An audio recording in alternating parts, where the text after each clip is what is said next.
Guess where we are? She's dirtying up that hospital already, emergency room.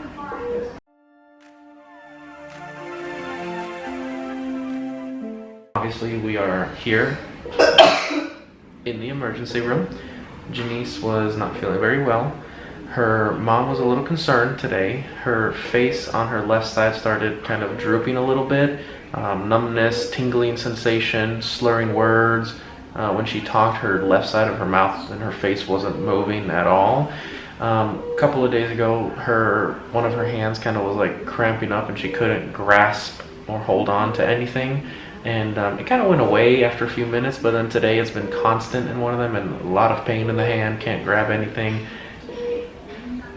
I just can't.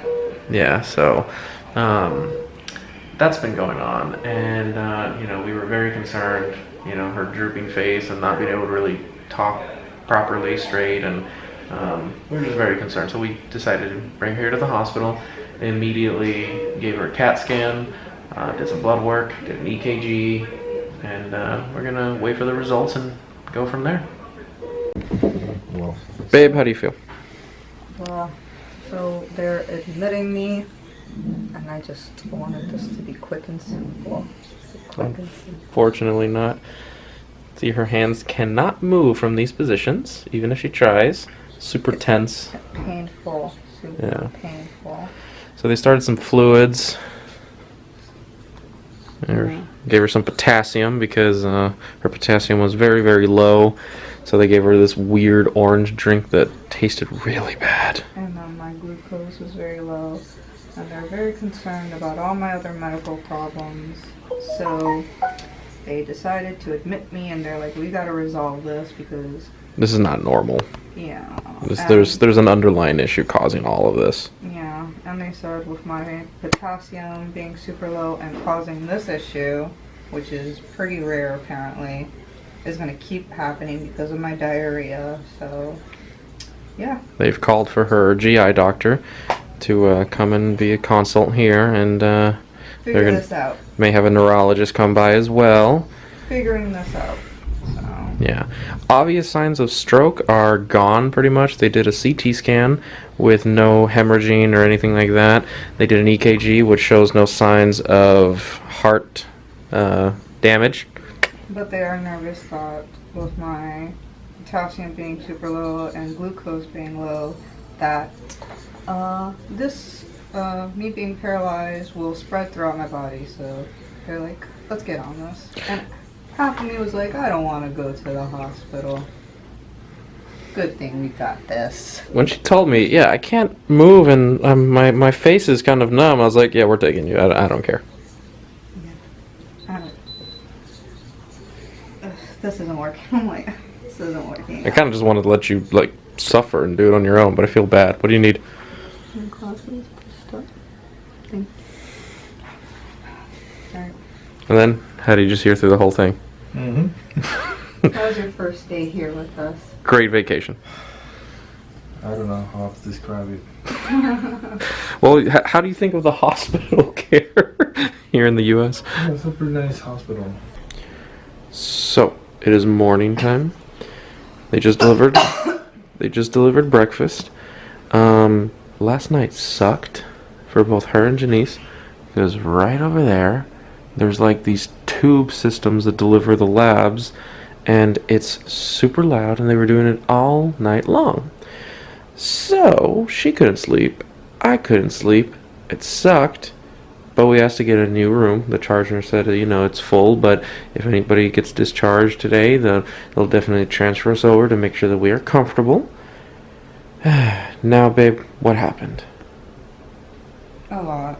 I'm feeling really not the best. My hands now are still the same. Can't move them. We just saw the neurologist, and he said it's from me not having a lot of electrolytes, calcium, and potassium. So this is what could cause it. Mm-hmm. So, and it's in both hands. Yeah, so like both of her hands, she doesn't have any dexterity.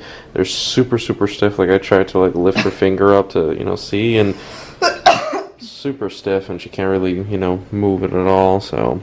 And the problem is that, of course, anything I eat and or drink, I literally go to the bathroom with horrible diarrhea.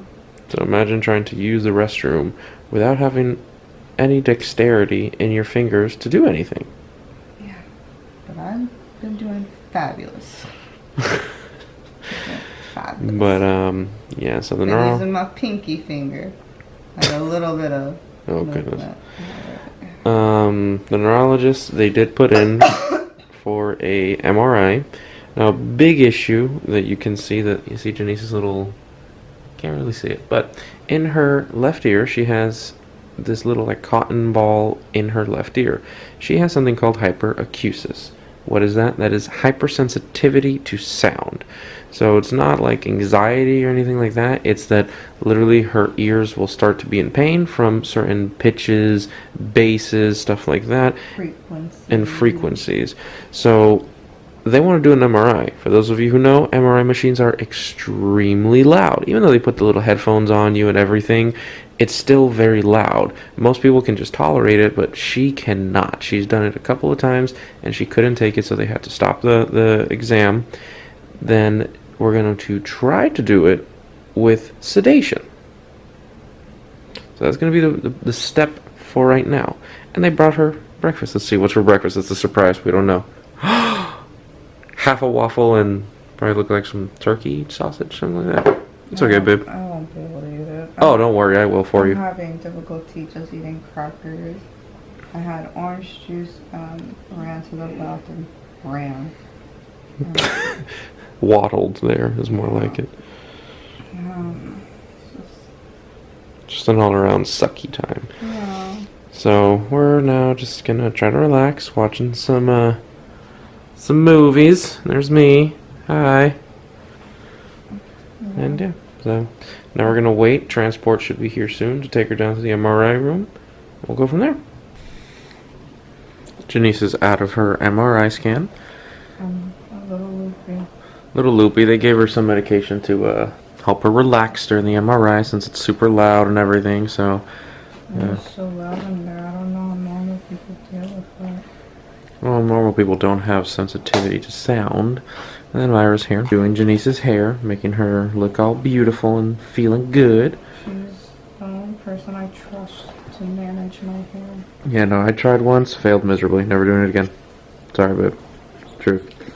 And yeah, so now we're going. Janiece is gonna be a little sleepy, so it's time to relax, watch some more movies. I want to go take a shower. I'll take a shower later tonight once she's a little less loopy.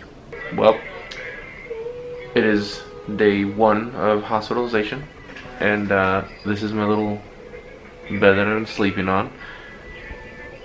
Janiece is over there. She's watching Frozen. Say hi, babe. Hi. The GI doctor has not come by because he's been doing more procedures and stuff like that. He will be by tomorrow, but his nurse practitioner did come by and say hi to us. Just concerned that diarrhea is still going on, wants to try something to basically kind of like bond her stool up to stop the diarrhea, because that's what's causing all of this stuff. Because as soon as she goes home, if she's still having a lot of diarrhea, guess what? And end up back here again because she can't hold on to anything. So that's number 1. The neurologist came by. They reviewed the results of the MRI, and the MRI of the brain looked normal, but they're still waiting on the results for the MRI of the neck. That's pretty much what we're going to be doing for right now. And any other update, babe? How are you feeling? I still don't feel the best. How are your hands? Still the same. Yeah. I just kind of want to move away from this room because it's so much noise. Yeah, like, It's unbearable. it sucks. It wakes me up and wakes her up every single time they send down labs or anything, so. But the staff is being amazing and they're trying their best to get us out of this room. Also, so the staff is working amazing to help us get out of this room and get into another one.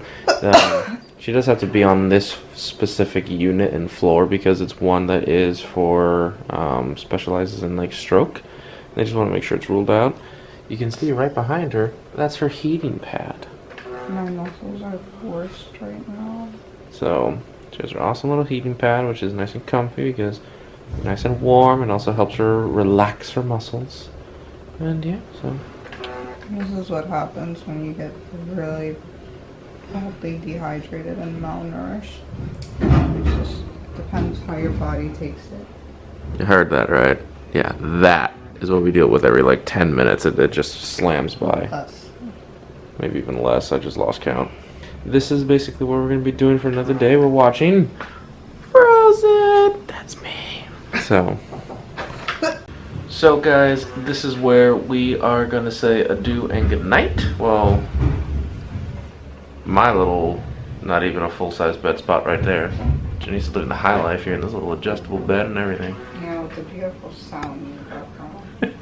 Yeah, I'm going to make sure you can hear that in the video. Every 5 or every so hours they check my glucose levels. Oh yeah, they make, because her glucose is really low, so. It's like a domino effect. It's just everything they want me to eat, apple juice, bananas, or crackers, I'll eat it, but then maybe a couple minutes later, I have diarrhea and it exits my body and I don't absorb anything, So she's hooked up to round-the-clock fluids, and they give her some cocktails every once in a while of like potassium and sugar and stuff like that, because those are the things that she is getting pretty low on. And that's basically where we're at right now. So we're trying to control the diarrhea. That's going to be step number 1. And once it's controlled, then make sure that she's replenished all her potassium, vitamins, everything that's necessary, so that you can feel better, function properly, her hands are doing good and everything like that. And then at that point, she'll be able to go home. But for right now, no more paralysis. yeah, hopefully no more paralysis, no more claw hands, unfortunately. So that's about it for tonight. So adieu, good night.